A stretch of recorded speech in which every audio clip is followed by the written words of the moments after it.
Good evening, ladies and gentlemen. It's your bro, your bro Rich here. So your bro Rich here. Today's video is now part 3 on the first generation Mustang. So, yeah, so sorry I had to repeat that. It's just because I couldn't really hear what I'm saying because I had no video. But, so yeah, today's video is now part 3 on the first generation Mustang. And so today, I'm still continuing on with this car. And today I'll be talking to you about the next type of, the next, version of this first gen Mustang. So today in this video I'll be talking to you about the the different versions from these years, from like mid 1964, so mid 1964 up until 1973. And today I'll be doing the first one. So the one from 1964 and a half. So mid 1964 to 1966. So before before I start, make sure you all like the video, subscribe, comment down below what you guys think. Hit the notification bell and hit all so you never know when I make brand new uploads. Alright, so without any further ado, let's begin. So 1964 and a half, so mid 1964 to 1966. Here we go. so overviews. So overviews first. So let's begin. So production was from April to July 1964 for the 1964 and a half series. So overviews first. So let's begin. So production was from August to from August to July 19 so from August to July. No, sorry. So overviews first. So let's begin. So from April, there we go. So I am so tired. It's had a busy day today. Sorry. Production was from April. Gotta correct this time.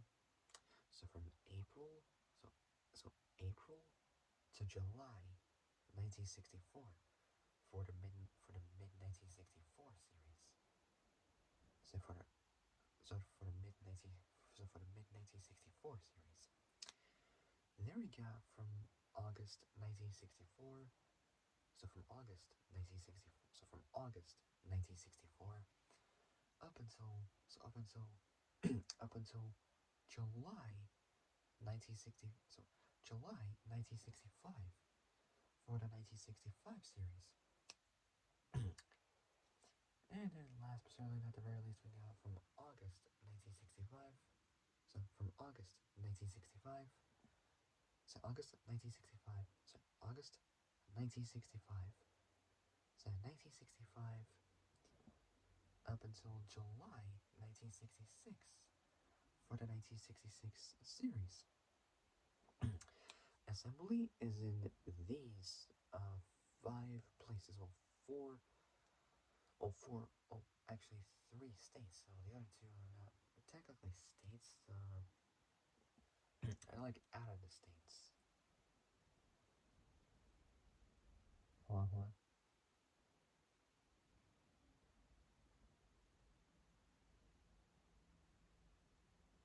So yeah, 3 are from the states, 2 of them are out of the states, pretty much. So I'll explain. So the assembly is in these 5 places, 3 states. 2 of them are from the opposite side of the states, across like the U.S.-Mexico border, actually. So the assemblies are in Dearborn, Michigan. Dearborn, Michigan.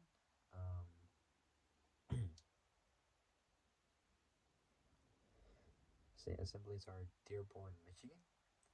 Dearborn, Michigan. A city in Wayne County. Wayne County. Dearborn in Wayne County. So Wayne County, Michigan. San Jose. The San Jose Assembly.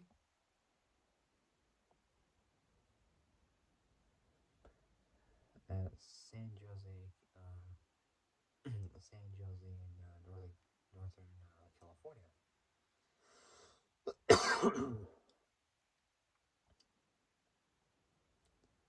That was before it was changed. So it says it was at San Jose, California, but it was at that was the so it was that manufacturing site in Northern California, which was outside San Jose, but now it's in the town of Milipitas. Milipitas, uh, California, in Santa Clara. So Santa Clara County in Silicon Valley, California. So, so around Northern California. So Northern California was.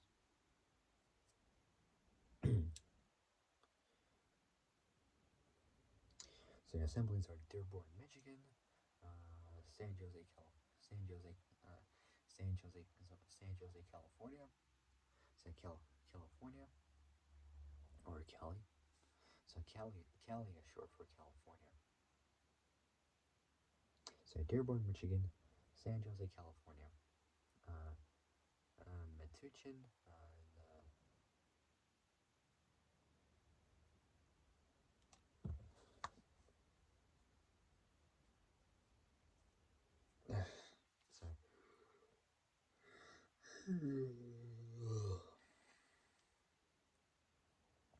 So Dearborn, Michigan, San Jose, San Jose, California. So San Jose, California.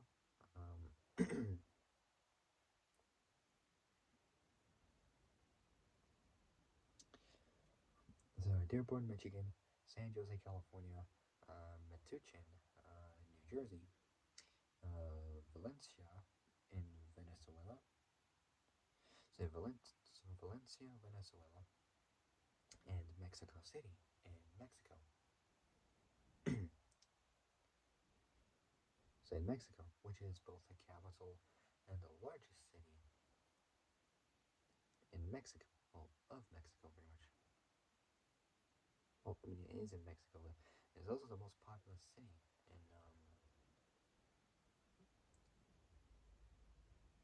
The note says it's in North America, but I mean, kind of in North America, but it's also next to South America, pretty much. So somewhere like in the middle between both, and like in the middle between both North and South America. So Dearborn, Michigan, San Jose, California, Metuchen, New Jersey, Valencia, Venezuela, Valencia, Venezuela, and Mexico City in Mexico. So those are the 5 assembly plants. So 5 assembly locations. The designers. So designers are they got like 6 of them.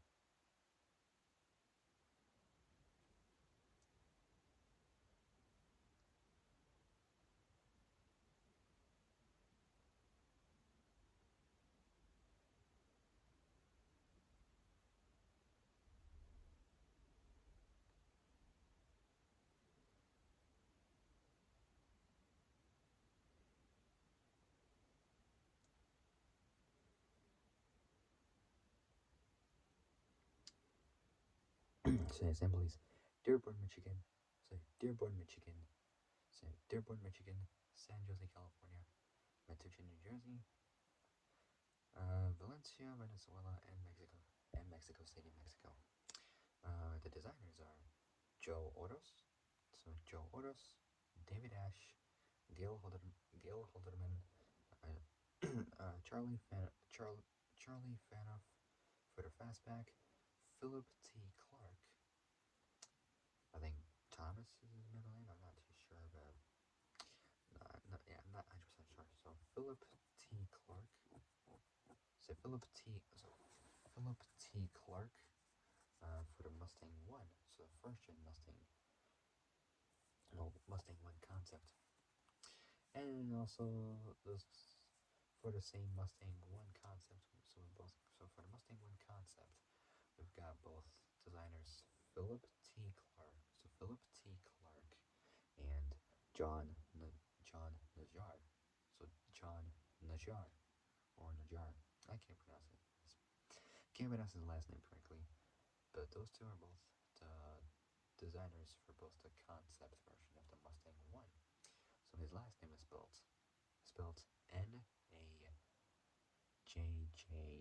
Najjar. So they're both the designers for the Mustang 1 concept. Body and chassis next. Body style.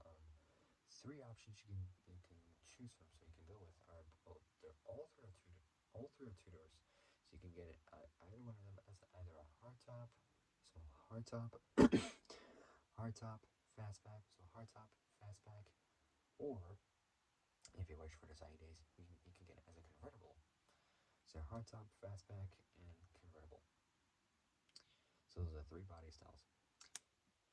It's related to the 6566 Shelby Mustang GT350. So GT350, which I might talk about one day. The Shelby Mustang, it'd be pretty cool. So body style: two-door, hardtop, fastback, and convertible. So hardtop, fastback, and convertible. So it's related to the 6566. So 6566 Shelby Mustang. Shelby Mustang. So Mustang. So Shelby Mustang GT350. Powertrain is next. The engines, the first two are, I don't know. I mean, kind of okay-ish, but I don't think they're like fit for this car. I don't think of those like the proper engine for muscle cars. I'll explain some. First, over powertrain. The engines, for the first two, they're both up to 2.8 to so from 2.8 to 3 point so 2.8 to 3 point so 2.8 to 3.3 liter. So from a 2.8 to a 3.3 liter, naturally aspirated, 170 to 200 cubic inch, thrift power, inline six.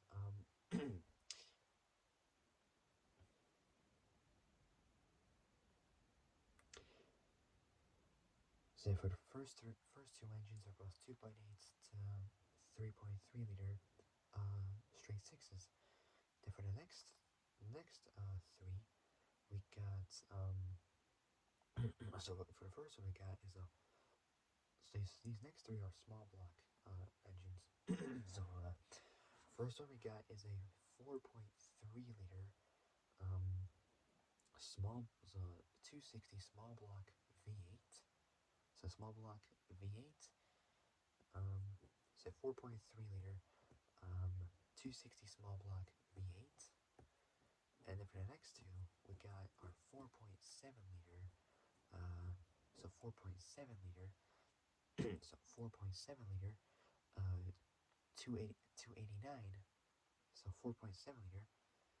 289, almost, well, right up like 290 small block V8s. The last one from those 4.7 liter V8s is the hypo. So HIPO. It's short for like high power, I think. It's it's for the it's for the it's like the high performance version of the Challenger 289 V8 engine for the Ford small block V8s. The 289 Hypo K code. So a high performance version of the Challenger 289 V8 was introduced late in the 63 model year as a special order for Ford Fairlanes.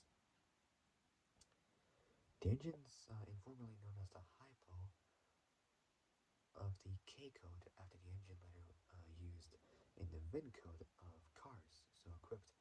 It's the only 289 available in the intermediate Ford Fairlanes with lesser powered cars, so less powerful cars, receiving the 260 V8. So like the AC Cobra would pretty much use those kind of Ford V8s, like the 260 CID small block V8 engines, naturally aspirated.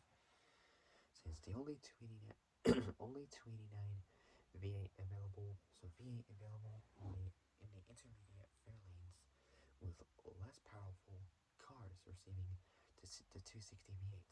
Starting in June 1964, so like mid 1964, it became an option for the Mustang. So back to powertrain, so the engines. So both 4.7-liter V8s, small block. So 4.7-liter V8s, small block, both of them. One's a standard, one's the HIP, also like the high-powered version of the 4.7-liter small block 289 V8. Transmission, three types you can choose from, both a three-speed and a four-speed manual, or if you just want to cruise, you can get it with a three-speed automatic. Aside, like, out of those three, I still pick the four-speed manual. I mean, I like the main option I'd go with, but I mean, I would go with the automatic, just for cruising and whatnot, but but driving, just for fun, I'd rather go with the manual, because manuals are much more fun, So transmission, both three-speed and four-speed, sorry, three-speed, four-speed manuals, and a three-speed automatic, so three-speed automatic, three-speed automatic. Can't even talk right at the moment. Anyways, next up is dimensions. So dimensions, oh Jesus.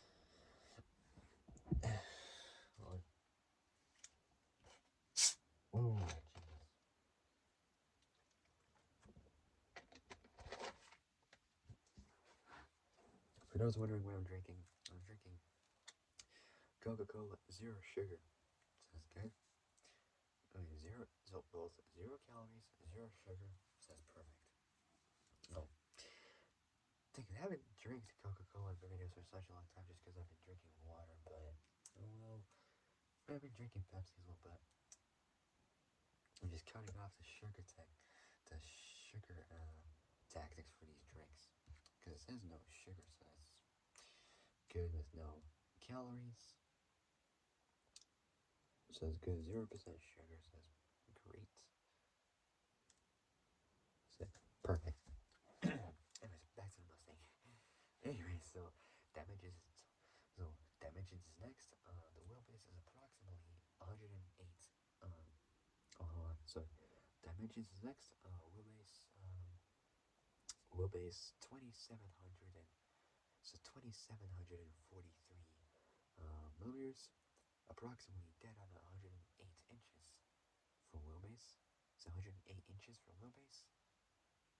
Less than 110 by 2 inches less. So 108 inches for wheelbase. Length 4600. So length 4600. So 4600. 4600 and so 4613. So 4613 millimeters. 181.6 inches, almost like it's 81 and a half, or even close to nearly 182 inches approximately in length, almost. So length 4613 millimeters, 181.6 inches. So 181.6 inches in length. Don't do it.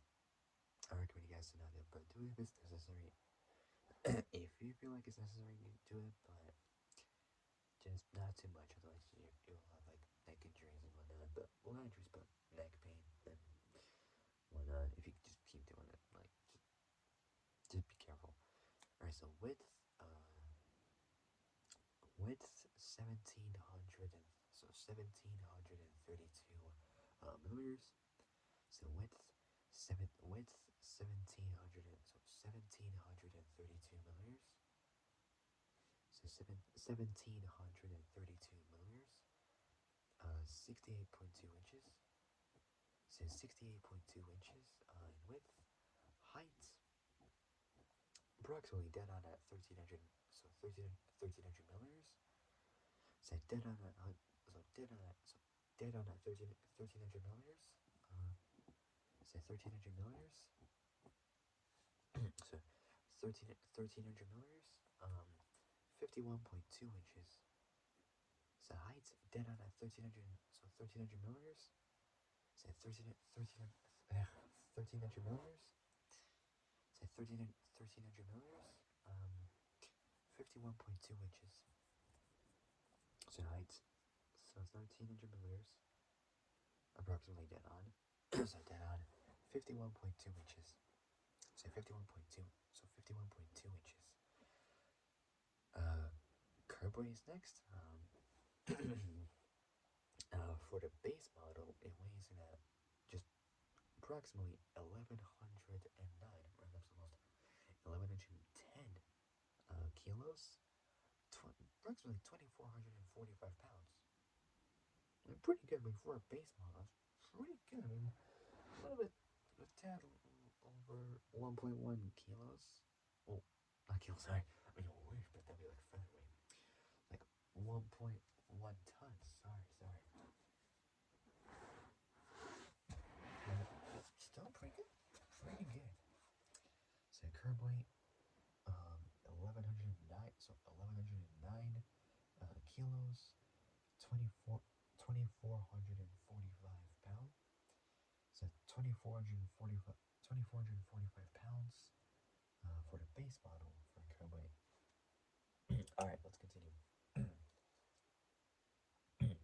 So, since it was introduced 4 months before the usual start of the 1965, so since it was introduced 4 months,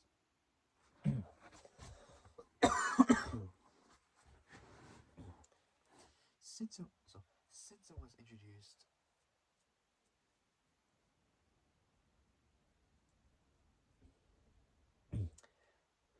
since it was introduced, can't even talk properly. Are you kidding?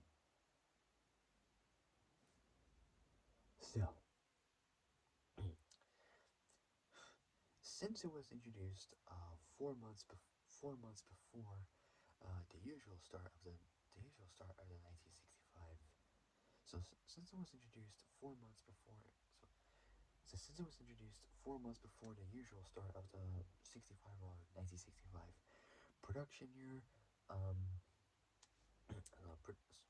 the 65 production year, and manufactured alongside 64 Ford Falcons and 64 Mercury Comets.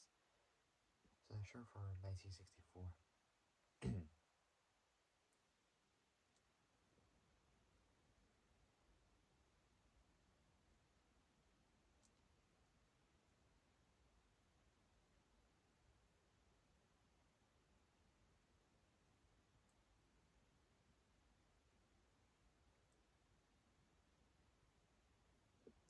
So since it was introduced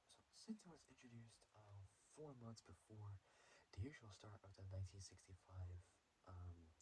production year and manufactured both the alongside 1964, so 64 Ford Falcons and 64, so both 64 Ford Falcons and Mercury Comets, both in the same year. So manufactured alongside 64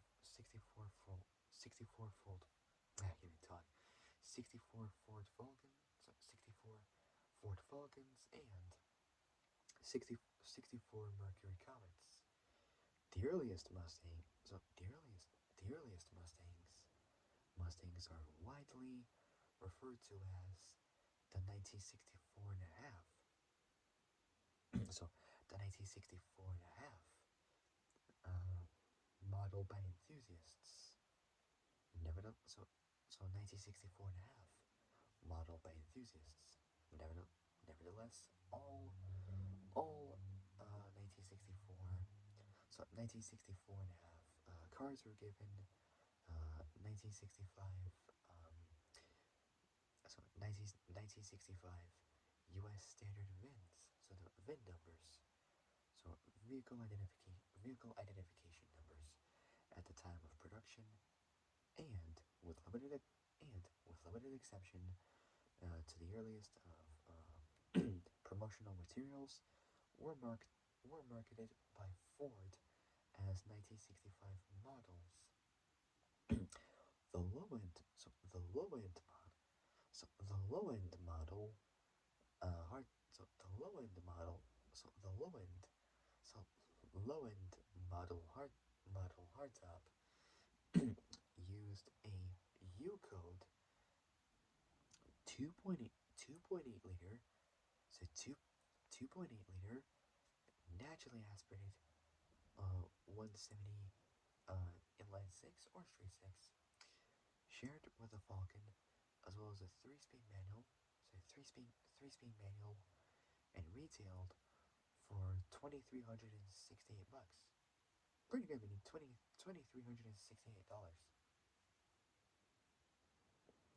Say $2,368, or just if you want a proper method, $2,368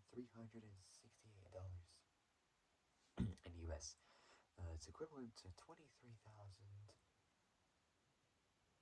So 23,000. So it's equivalent to 23,000. So 23,000. So $23,263. In last year, 2023. 2024 probably might have, I don't know, gone up or a little bit lower in value. I'm not too sure. Possibly like, I'd say 25 grand or maybe 20,000. I'm not too sure, but possibly either one of the two, either lower or higher. We never know. So equivalent to 23,000. So 260. So 23,000. $263. So $23,263 in 2020 in 22 in 2023. So 2023 last year. Standard equipment. So standard equipment for the early '65 Mustangs included black front seat belts, glove box or glove compartment. So glove compartment light and a padded dashboard.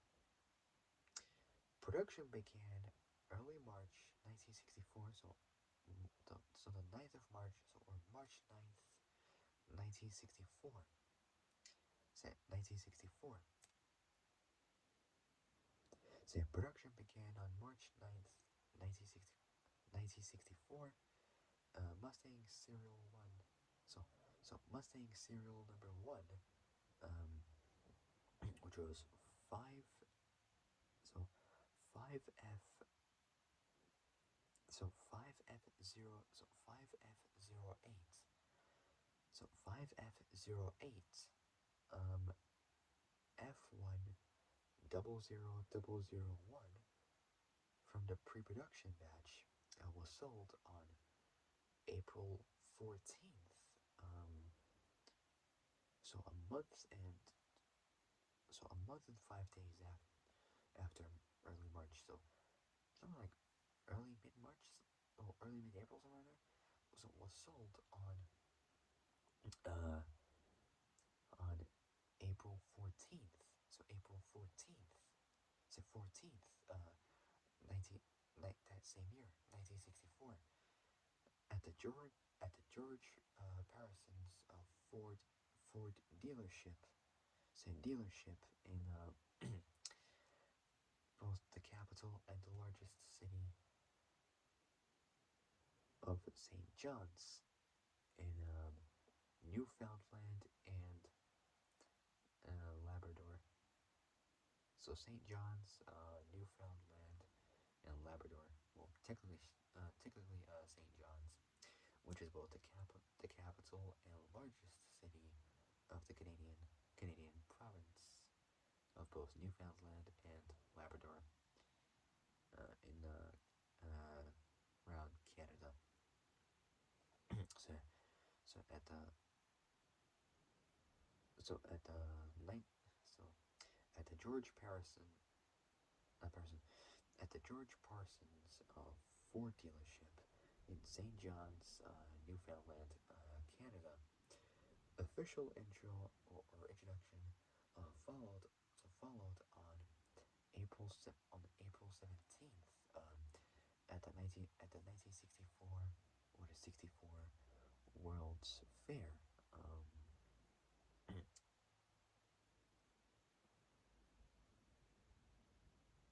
Which is just an international exposition. So official intro followed on April 17th at the 64 or 1964 1964 World's Fair.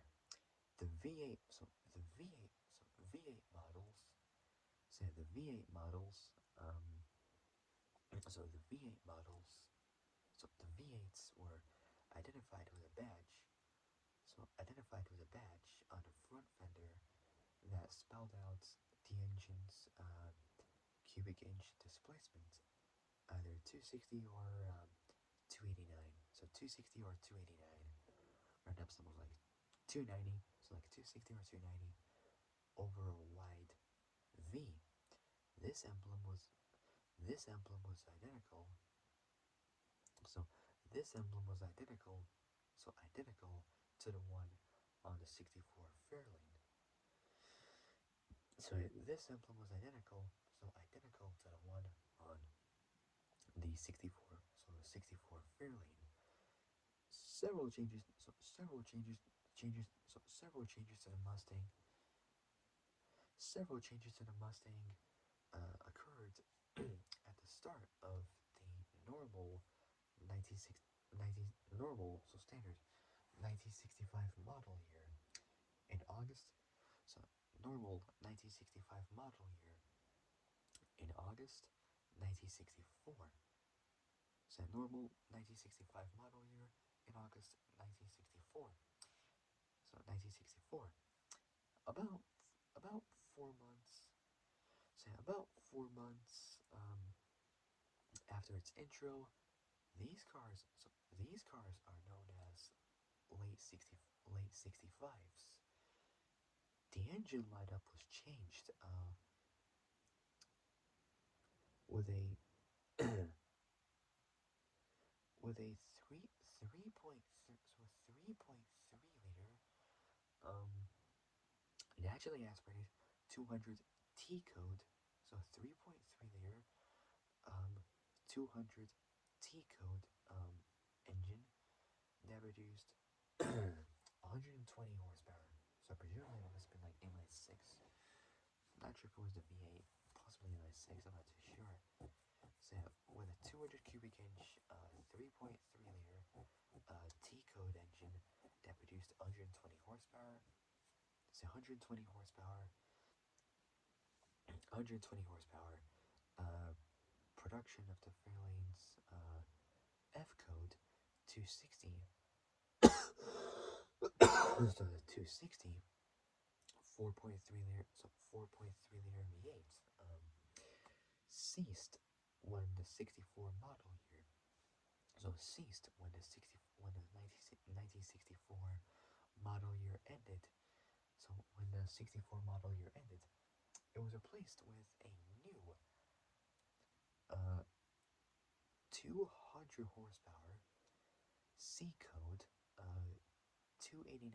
So 289 4.7 liter. So 4.7 liter motor or engine. So 4.7 liter engine with a two barrel carburetor as the base V8. So like the standard, like the stock V8 or the base V8. An A code 225 horsepower, four barrel carbureted. So four barrel carbureted version. So carbureted version was next in line. So 225 horsepower. So same amount of power as a Fox body early 90s Mustang. So four barrel carbureted version was next in line, followed by the standard, so the unchanged 289. So 289 hypo K code equipped with a four barrel auto lead auto leads say with a 4 barrel auto leads 4100 carburetor that was rated at 271 horsepower. Pretty good. I mean, at 6,000 RPM, it's the same amount of power as an Evo, what an Evo 8 would pretty much make. 271 horsepower in a Mustang. So it's not bad, but oh well. I mean, close to 300, which is, I mean, decent enough.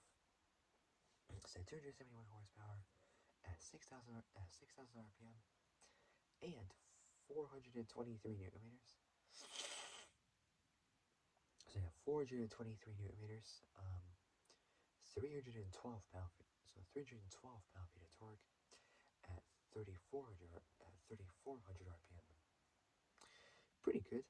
So the DC. so the DC electrical generator. So electrical generator was replaced by a new AC. So by new AC. So an alternating current instead of direct current, I think. Alternator.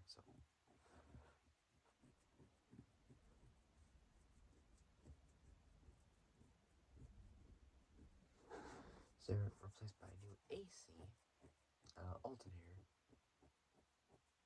So alternator.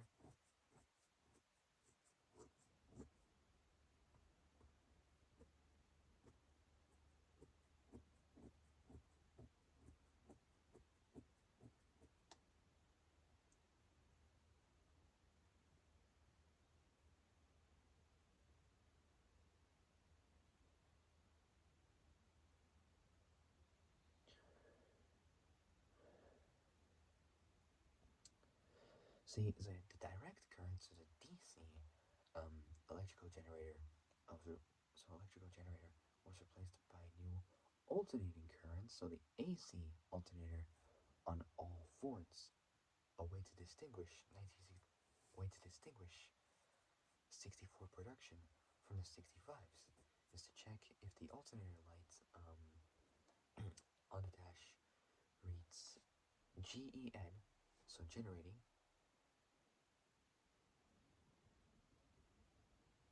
So GEN, so generating or generates, or ALT, so alternates or alternating. Alright, next up is probably the best one, the GT equipment. So the GT equipment. So the GT equipment group. So the GT equipment group.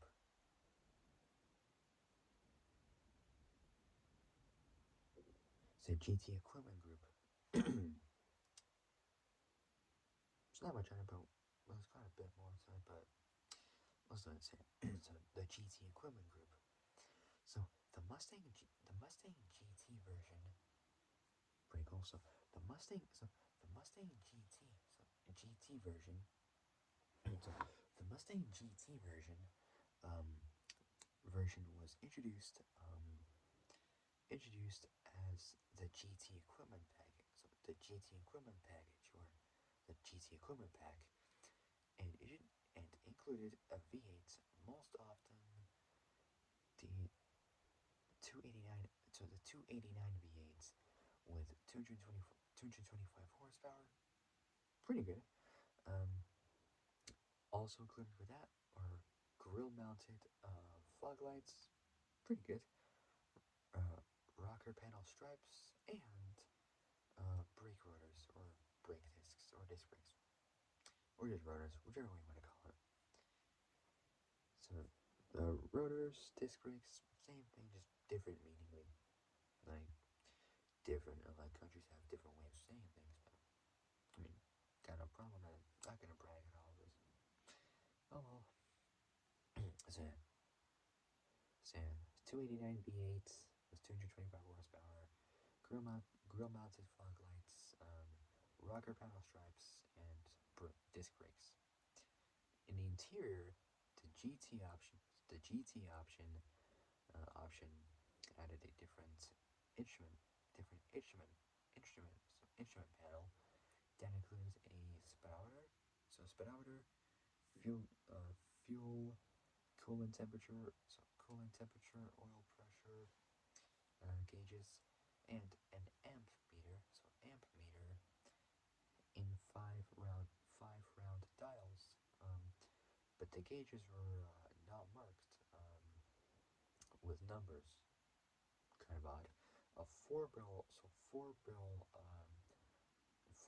carbureted motor was available with any body style. So version of any version of the Mustang from the 60s. So it was available with any body style. Additionally, reverse lights. So reverse lights were an option. Reverse lights were an option. So reverse lights were an option. So were an option added to the car. So to the car from August from the August I can't talk August 1964 production. The Mustang was initially available in both either hardtop or convertible. So hardtop or convertible body styles, but a fastback model, fastback model was considered during the car's early design. So early design phase. So early design phase. So early design phase. In 1965, the Shelby Mustang. Shelby Mustang. Shelby Mustang. So Mustang was introduced. Available only in a newly introduced fastback body version with its swept back, so both swept back rear glass and distinctive ventilation louvers. So distinctive ventilation louvers. In 1965, in 1965, Ford built 15,079 Mustangs. So Mustangs that featured the GT equipment. So GT equipment group. So GT equipment group. The GT equipment group. For 1966, however, so a year later, that was a bit better. Ford built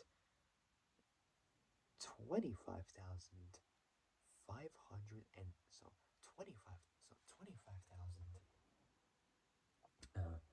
517 GTs. So that's like, I'd say a bit over 10,500 probably, maybe a bit under that. I don't know. It's a lot more than the previous, than what last year produced. So for 1966, Ford built 25,517 GTs. So GTs. According to Jim Smart, so Jim Smart production guide. So according to Jim Smart production guide. So according to Jim Smart production guide, the fastback would have been the most common. So the most common, followed by both the coupe and followed by both the coupe and then the convertible. So the convertible. So convertible. So convertible. Okay, so next up is god damn it, we got this one's got a bunch more. It's the options. What in the hell? Oh god. Oh, again. All this work is making me thirsty.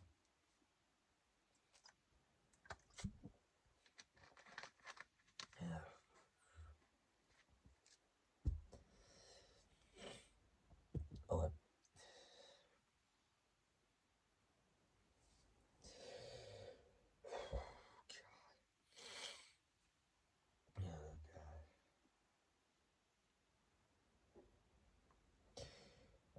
let's do this. So next up are the options of this car. So the standard interior was available in various colors. So the standard interior was available in various colors and so both various colors and features included both adjustable driver and passenger bucket seats, AM radio instead of FM, so AM radio and a floor-mounted shifter. Pretty cool. Ford added additional interior options during the 65 model year. So during the 1965 model year, the IDG, so the interior decor group. So the interior decor group was popularly known as pony. So pony interior. So Mustangs are known as pony cars. So they use pony interior due to the addition of embossed running ponies. So running ponies on the seat fronts and included integral armrests, wood grain applique accents, and a round gauge cluster that would replace the standard Falcon's instrumentation. So like the Ford Falcon's instrumentation would replace. Options included sun visors, a mechanical remote operated mirror, so mirror, floor console, and a bench seat, which is pretty cool. Ford later offered an underdash air conditioning system or unit and discontinued. So Ford later offered an underdash air conditioning unit and air conditioning system and discontinued the vinyl with cloth insert seats upholstery that was available only in early 65 models. The Rally Pack was introduced in 1963. So the Rally Pack. So the Rally Pack. The Rally Pack was introduced in 1963. So 1963. So 1963. After Ford's success. So Ford's success. Success at that year's Monte Carlo Rally. So Monte Carlo Rally. Pretty cool. Available on other both Ford and Mercury, both compacts and intermediates. The Rally Pack consisted. So the Rally Pack consisted of steering column mounted combination clock and tachometer. It was available as a factory ordered option for, I mean, I would say kind of a good-ish deal for $69.30, less than $70. Not bad. Installed by a dealer, the Rally Pack was priced at $75.95.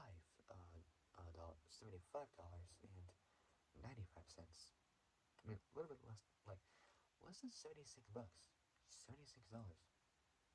Not bad, but I mean, a bit more expensive, but less than $80. Less than $100.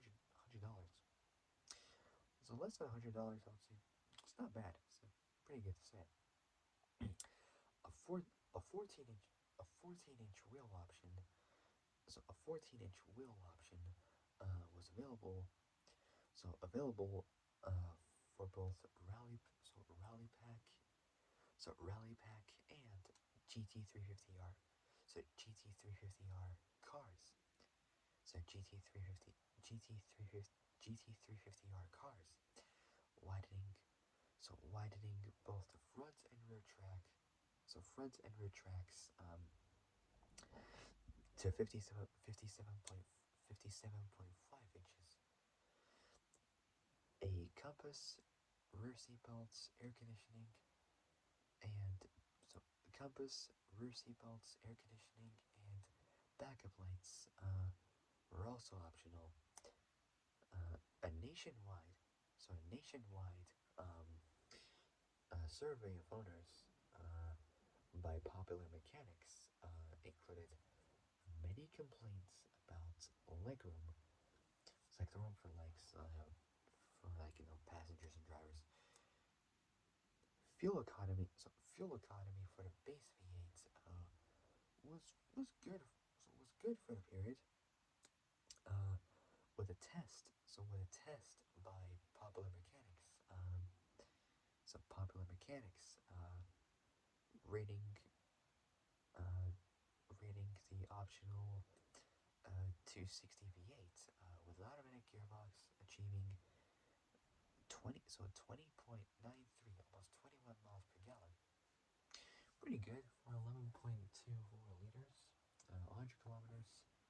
For the important info, that's like 25.14, over 25.1 miles per gallon, which is pretty good. But I know a lot of you are not really interested in that element. Might not be that interested in a little bit, but most of the time I am. So at a steady 60 miles an hour, so 60 miles an hour, not bad. When equipped with the when equipped with the 289, so the 289 hypo V8, V8, V8, and a 4.11 rear axle ratio, the 65 Mustang achieved 0 to 60 in 5 0 to 60 in 5 0 to 60 in 5.2 seconds. So a little bit over 5 seconds. It's not bad, really.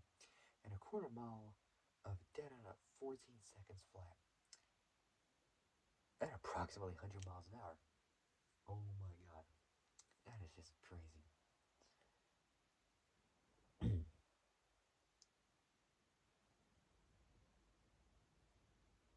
So the 66 Mustang, 66 Mustang debuted with moderate trim changes, including a new grill, side ornamentation, wheel covers, and gas cap.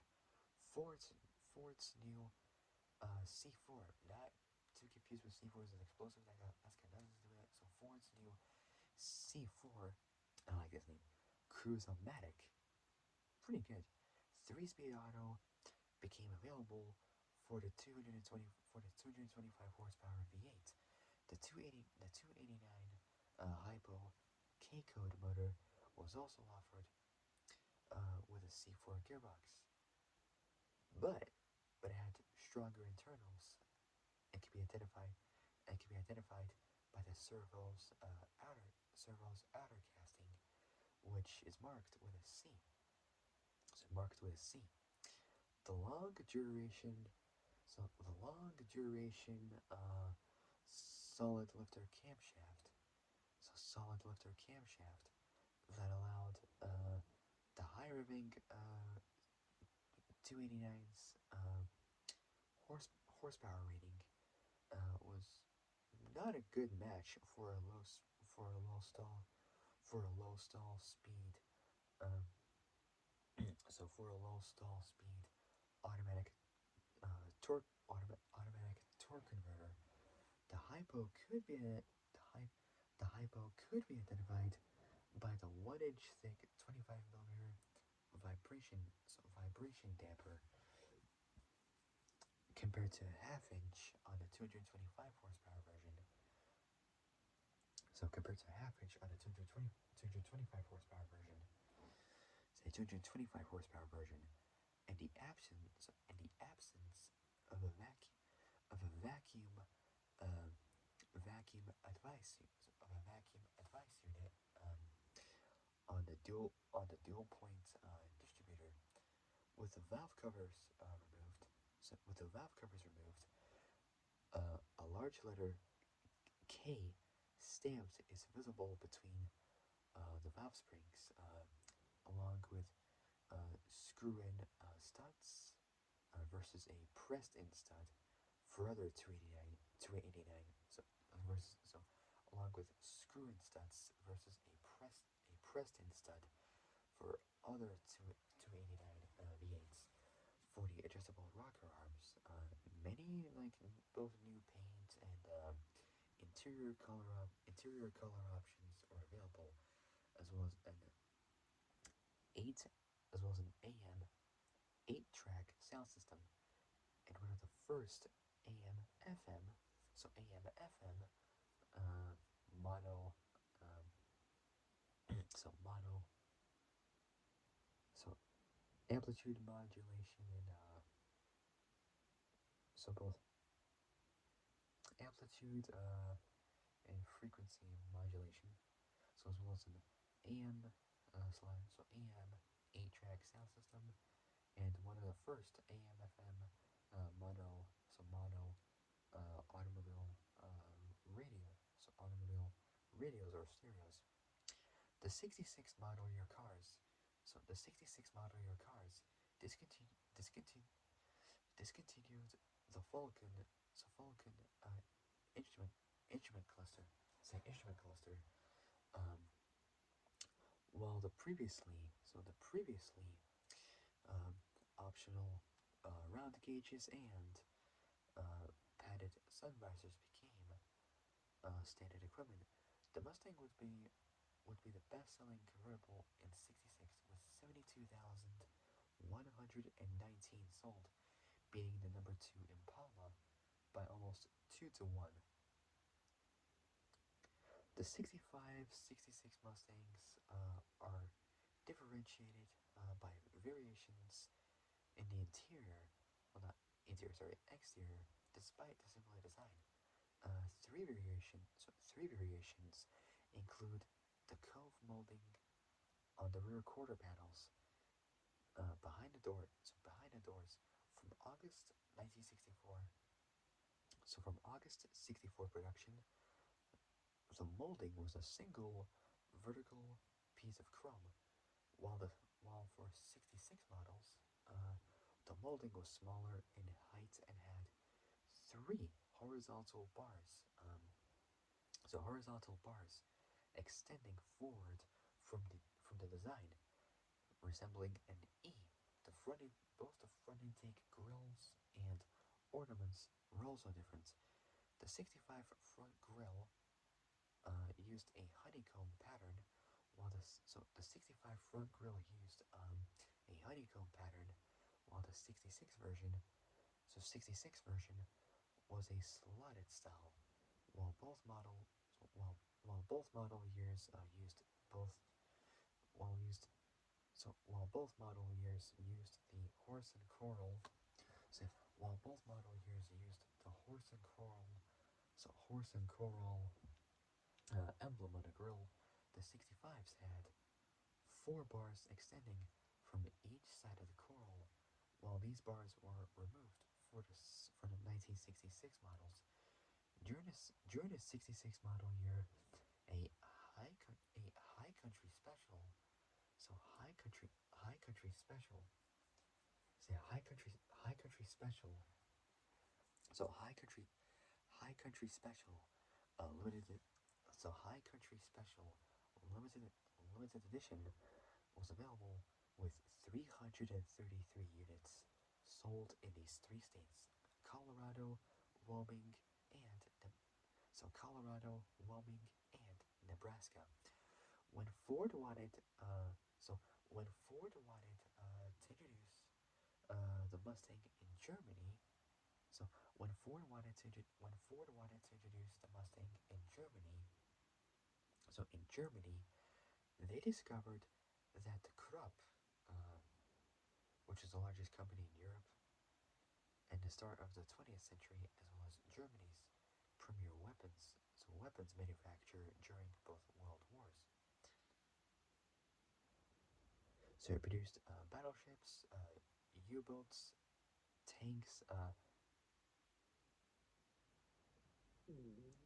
howitzers, which is an artillery weapon that falls between both a cannon or field gun and a mortar. If you probably see like war films like something like the 40s, they would use those kind of like uh, launchers, or missile launchers. They kind of look like missile launchers. They used those during the Russian war back in the 40s against Germany and Russia. They would use those kind of missiles. So when Ford wanted to introduce the Mustang in Germany, they discovered that the Krupp company, had already registered the name for a truck. For those who don't know what Krupp is,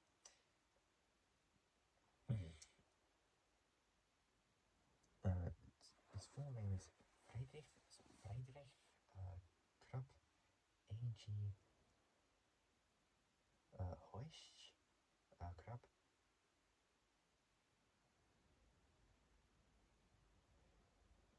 So, trading as Krupp, so it was the largest company in Europe and the start of the 20th century, as well as Germany's premier weapons manufacturer during both world wars. It produced battleships, U-boats, tanks, howitzers, guns, utilities, and hundreds of other commodities. So hundreds of other commodities. The company, the company also produced steel used to build used to build used to build railroads in the U.S. So railroad tracks in the U.S. So railroads in the U.S. and to cap the Chrysler Building.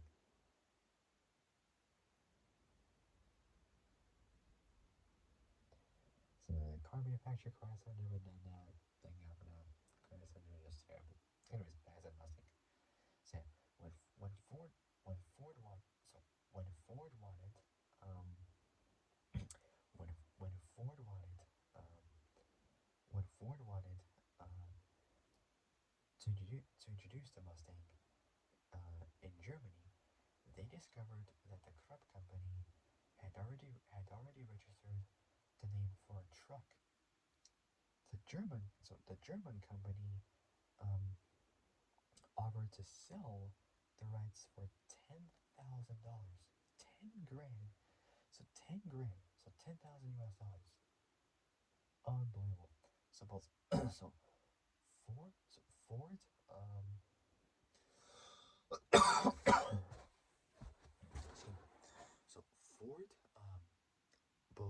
both refused and so Ford both refused and removed Mustang badges. So Mustang badges for exported units. So for exported units, instead, they named the cars T5, which was a pre-production Mustang project name. It's a project name. Some cars would use like the T5, like Volvo, for example. They would mostly use T5 for some cars, like the XC60 and the S60, I think. So those like those kind of sporty convertible versions, or like the five-cylinder, 220 horsepower turbocharged engine. Pretty good. I mean, those five-cylinder turbo engines sound awesome in Volvos. Pretty cool. Anyways, so moving on. So Ford both refused and removed Mustang badges for Ford both refused and removed Mustang badges from exported units. Instead, they named the cars T5, a pre-production Mustang project name uh, for the German market until 1979, um, when crop copyrights expired. Next up, so we got two versions left, and we got one part left, and then I'll end it there because I'm tired. All right, so when crop copyrights expired. So next up, all right, next up is so this was not kind of much info to it, but we'll do it. All right, so next up is probably like my favorite one, the 1965 Mustang all-wheel drive prototype. In 19 in 1960 in 1965, HFR, so which stands for which is short for Harry Harry Ferguson Research. So Harry Ferguson Research.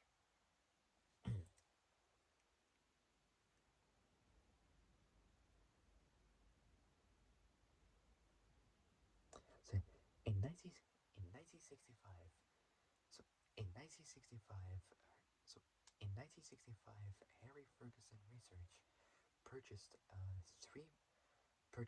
three Mustang hardtops and converted them to all-wheel drive in an attempt to sell.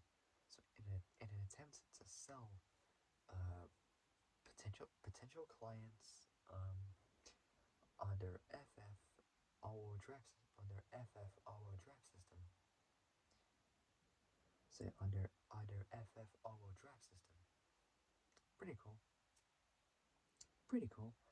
A similar similar system was used in the Ferguson P99.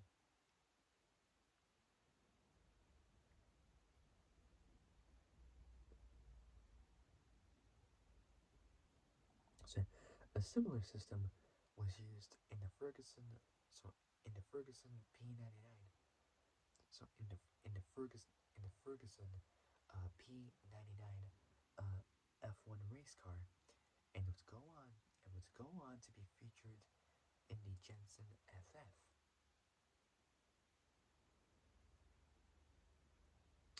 which is like the four-wheel drive version of the Interceptor, what it's like based on. It looks kind of identical to the Interceptor for Jensen, which is pretty cool. But with the Jensen Interceptor, they powered it with a Corvette V8. That is cool. And so, a similar system was used in the Ferguson P99. So, a similar system was used in the Ferguson P99 F1 race car. So F1 race car, and would go on to be featured in the Jensen FF. That's considered the first all-wheel drive. So first all-wheel drive, non-all-terrain passenger car.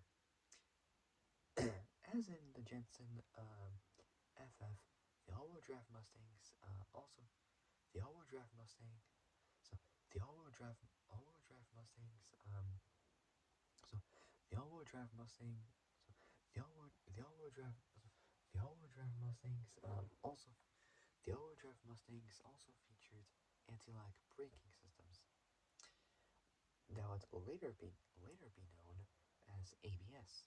So ABS systems. The Dunlop Maxeret,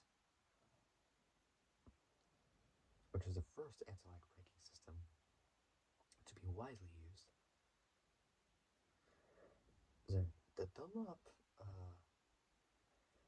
Maxeret, so Maxeret, sorry. So the Dunlop Maxeret system was modified.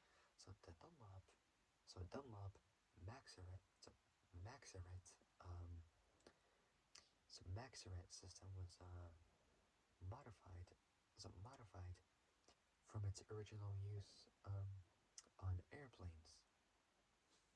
All right, next up is so in the second to last part. All right, next up is the 1966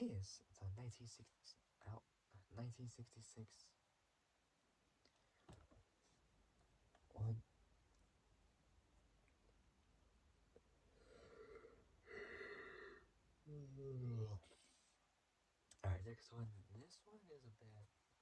It's cool. It's cool, but it's kind of wrong. I'll explain. Because this is what I'm not really used to. So, the Dunlops. So, the Dunlop. So, the Dunlop Maxeret system. So, the Dunlop Maxeret system was modified for its original use on airplanes. Next up is the 1966. So 1966 right hand drive Mustang. Yeah, that's the side I'm not used to because from where I come from, we have left-hand drive cars, but little did I know we also had right-hand drive, which first I never knew, and second I've never seen any right-hand drive cars in Latvia at all. Like never had. I've never seen one ever. When I was last year in 2023, I've never seen one right-hand drive car ever in Latvia. Never had. Possibly never will. Never know. Okay, I never had. Ever. Like, literally. Alright, next. Alright, so, anyways. So, 1966, right-hand drive Mustang. Say right-hand drive Mustang. Say Mustang. So, Ford are starting to do Mustangs with right-hand drive this time. So, that means they'll have the ones with left-hand drive cars, but those ones will probably be imported to the US and whatnot.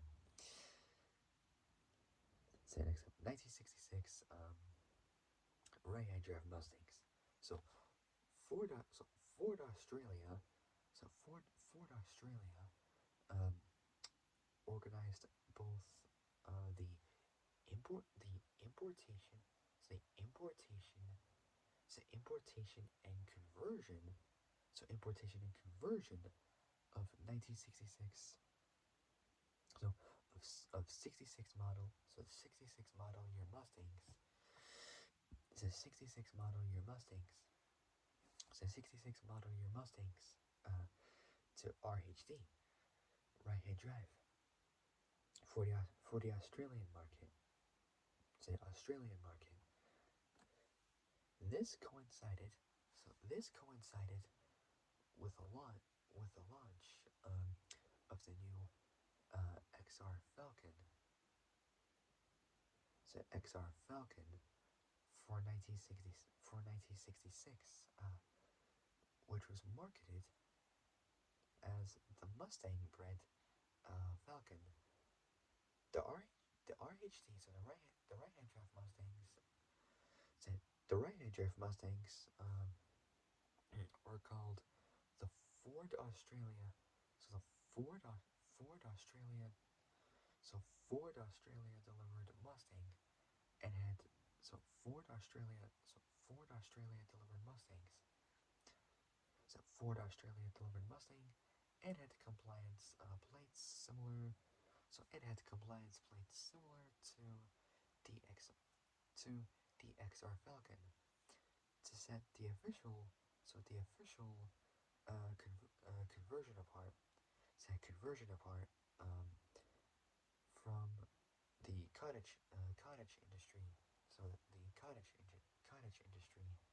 industry versions. About 209. Let's say 209. So 209. Roughly 210 if we round up, were imported from Ford Australia. Well, 48, well, technically 49, I would say, units were both imported and converted. So imported and converted in 1965. So in 1960, so 1960, 1965, and a further 161. So and a further 161. So 161, or over 160, were prepared in 1966. Say 1966. Alright, last part is engines. So we got the engine displacement and the type, carburetor type, with the maximum power output and torque and its RPM range. And so far we got let's see how many we got. 7 engines. So, something pretty good. Alright, so starting off with the first one. So first one is the 2.8 liter. So is the 2.8 liter. Uh, so all of them are naturally aspirated. So thank God for that. So the first one is the 2.8 liter, 170 thrift power, uh, one barrel. So the first one is the 2.8 liter. Is the 2.8 liter, naturally aspirated. So is the 2.8 liter, 170 one barrel, thrift power inline six from 1964. That made at 4,400 RPM. So at 4,400 RPM, it made 105 horsepower. 105 horsepower at 4,400 RPM. That's just nothing. Not even close. That's just not enough. And at 2,400 RPM. So 2,400 RPM, 212 newton meters, 156 pound-feet of torque.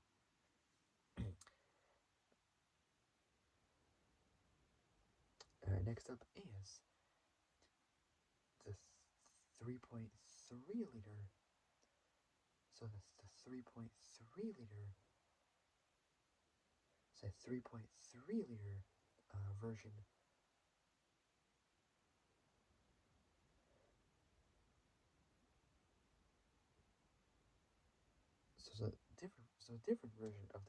Different version of the thrift power inline six.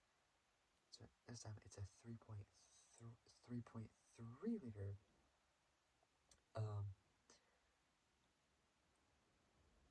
So 3.3 liter thrift thrift. So 3.3 liter. So 3.3 liter thrift. So 3.3 liter thrift power 200 inline six. The previous one was from 64. This one was from 65 to 66. Also one barrel. So one barrel carburetor powered. Thrift power 200 cubic inch 3.3 liter inline six. This time making an extra 15 more horsepower at the same amount of RPMs. 4,400 RPMs, 120 horsepower, so a little bit more, but still not as much. 120 horsepower. This time, however, torque has gone up a bit more. It's gone up a lot, actually. I'm talking 258 newton meters, 190 pound-feet of torque at the same 2,400 RPMs. So 2,400 RPMs. Alright, next up is a little bit better, but still not as much as we expected it to be. The next one is a 4.3 liter. So 4.3 liter, 260, two barrel small block V8. It's a small block V8. It's a small block V8. So the previous one was from 1965 to 1966. And this one was from 1964. And the first one was from 1964 as well. So this one is a 4.3 liter. So 4.3 liter, small block, two barrel, 260 V8 from 1964. It made at the same amount of RPMs. So 4,400 RPMs. More power, 164 horsepower. So extra 44 more than this last straight six. So 164 horsepower at 4,400 RPM. But this time, torque has gone up by nearly a whopping 100 more newton meters, roughly around, let's say 50 pound-feet more. I'm talking 300, so it makes 164 horsepower at 4,400 RPMs, and at 2,200 RPMs. This time, I'm talking 350 newton meters, 258 pound-feet of torque at 2,200 RPM. Pretty good. Okay, next up is from a 4.3 liter to a 4.7 liter.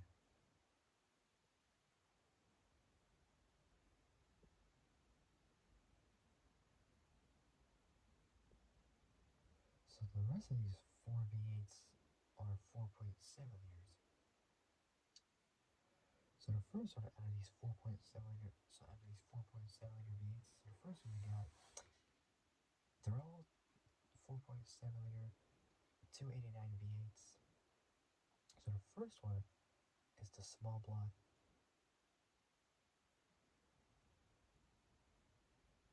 So the first one is the small block 2-barrel version at 40 at the same RPMs as before, 4,400 RPMs, and this time makes dead on at 200 horsepower. Pretty good. Pretty damn good. 200 horsepower at 200 horsepower at 4,400 RPMs. Bit more torque. 382 newton meters. So 382 newton meters. 282 pound-feet of torque. So it makes an extra 32 newton meters. 24 pound-feet. But this time RPMs got a little bit higher by 200 RPMs more at 2,400 RPMs. And the next one is so that one was from 65 to 66. The next one is the 64 version. Same engine, but this time a 4-barrel V8. This time making a bit more power. 210 horsepower. So 10 more horsepower than before. Pretty good. Same 4,400 RPMs. But this time torque has gone up a lot. By an extra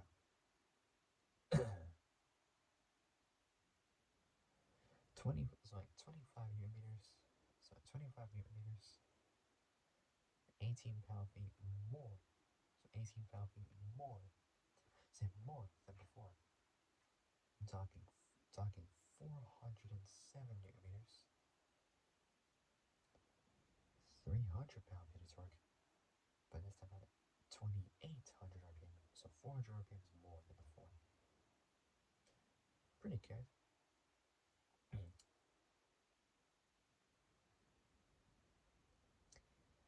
Next one is essentially the same engine, but this time from 65 to 66. With an extra 15 more horsepower. An extra 5 pound-feet. 7 newton meters more than before.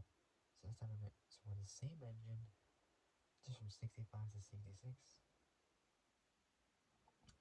it makes 225 horsepower. Pretty good. So extra 15 more horsepower. So 225 horsepower at 4,800 RPM. So 400 RPMs more than previously. And this time, torque has gone up from like extra 7 newton meters, 5 pound-feet more. This time at 3,200 RPM.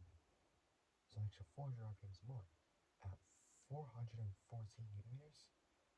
So 414 newton meters, 305 pound-feet. Pretty good. And last but certainly not the very least is the most powerful version of this one. So the most powerful version of this 4.7 liter small block V8, the high power version. It's like the high power version. So high power version of this mighty 4.7 4.7 liter small block 289 4-barrel V8, but this time instead of 1965 to 1966, is this time down slightly to 1964.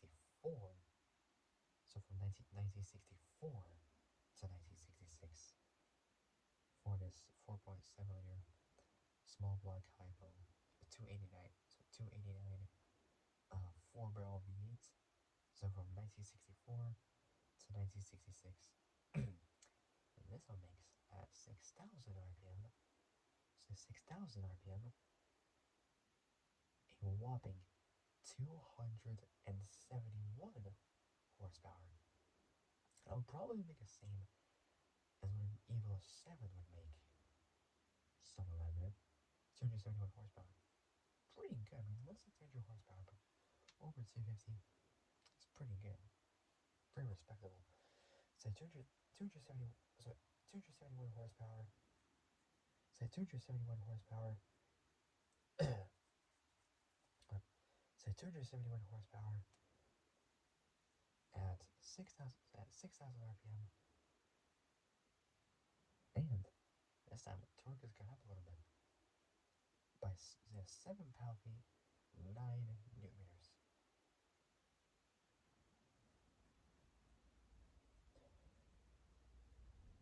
Now it's at 423. So 423. Now, so 423. So 423 newton meters. So 423 newton meters. So 423 newton meters. So 423 newton meters. 312. Say 312. 312 pound-feet at this time 3,400 RPM instead of 3,200 RPM. So 3,400 RPM. So actually 200 RPM. Actually 200 RPM more than the previous 4.7 liter V8. Alright. Alright. So that's it for today. Okay. So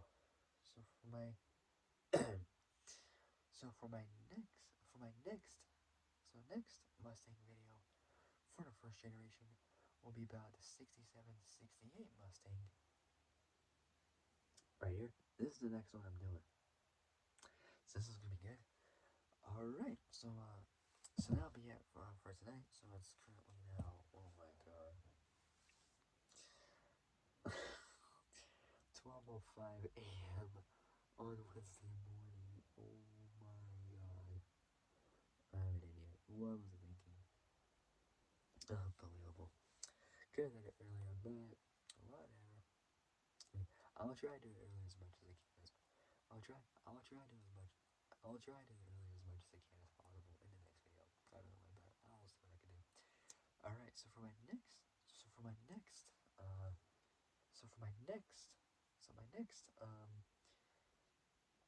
first gen Mustang video will be about the 67-68. So 67-68 Mustang. So that's gonna be pretty cool. Alright. So that's gonna wrap it up for today. So if you guys like this video, like and subscribe, comment down below what you guys think, and hit the notification bell, and hit all so that I don't make brand new uploads. Alright, so I gotta go. I'll see you guys soon in the next video. So gotta go. I'll see you guys soon in the next video. So gotta go. I'll see you guys soon in the next video. But until then, stay safe. Have a great meeting. Well, have a great morning. And have a great day. But until then, stay safe. Have a great morning. And have a great day. And I'll see you guys soon in the next video. So take care, folks. Stay safe out there. And I'll see you guys soon. Good night.